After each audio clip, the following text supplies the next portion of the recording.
بابەتی فیلم و فیلمسازی و بە تایبەتیش فیلم و سینەمای کوردی چۆن گرنگجی پێ بدرێت لەلایەن ئەو کەسانی کە پسپۆڕن لە بوارەکەی و بەشداریان کردو لا پرۆگرامەکەیە تا بتوانن ڕاو سەرنج و تێبینیەکانی خۆیان لەبارەی پێشچوونی پیشەسازی فیلم و فیلم و سینەمای کوردیش چۆن بەرەو پێشوو ببرێت لە ڕێگای ئەو کەسانەی کە پسپۆڕیان لە بواری خوێندنا هەیە لە وڵاتانی دەرەوە ئەوانشی کە ئێستا لە هەرێمی کوردستان پسپۆڕیان لە بوارەکەی و کاری لەسەرەکەن.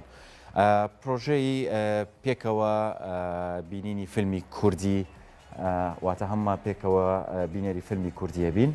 ئەمە پرۆژەیەکە دیارەتیایدا ئەو فیلمە کوردیانە نمایشەکرێت وە فیلمەکانیش کە نمایشەکرێن هەتەنها نمایشکردن و بینینی فیلمەکە نییە بەڵکو و قسەکردنە لەسەر باگراوندی فیلمەکە و شێوازی بەرەمێنان و چۆنەتی تەکنیک و گفتوگۆیەکی کراوەتر و زیاتر لەسەر ناوەڕۆکی بابەتەکان و بەرەو پێشچوونی ئەو سینەما کوردی کە ئاماژەم پیاوە پرۆژەکە پرۆژێکی گەورەیە و چەندین فیلم تێدا بەشداریەکەن و خەڵکانێکی زۆر بە خۆشحاڵی وەچنە نێو ئەو هۆڵی کە ئەم فیلمانی تێدا نمایشەکرێت تا بتوان بینەری فیلمەکان بن و لە هەمان کاتیشا بتوانن گفتوگویەکی کراوە لەسەر بابەتی فیلم و فیلمسازی دروست بکرێت.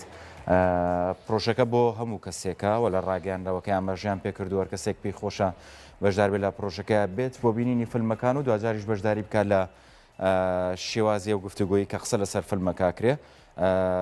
تەنها مەرجنی ئەو کەسانی کاڕۆنا سیرکردنی فیلمەکە کەسانی پسپۆڕ و شارەزامە ڕەنگە کەسانێکە لە دەرەوەی بابەتەکەش بن بەشداری کردنیان لە نێو ئەو گفتوگویانیان ڕەنگە لە ڕێگای پرسیارەکانیانەوە زیاتر خزمەت بکات بە بواری فیلمسازی کوردی.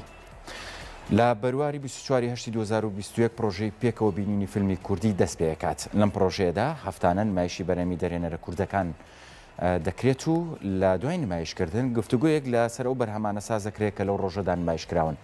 ئاماژ لەم پرۆژەیە نزیک بوونەوەی زیاترە لە بەرهەمە کوردیەکان و ڕەخساندنی دەرفەتێکە تا گفتوگۆی ڕخنەی لەسەر کارەکان دروست ببێت.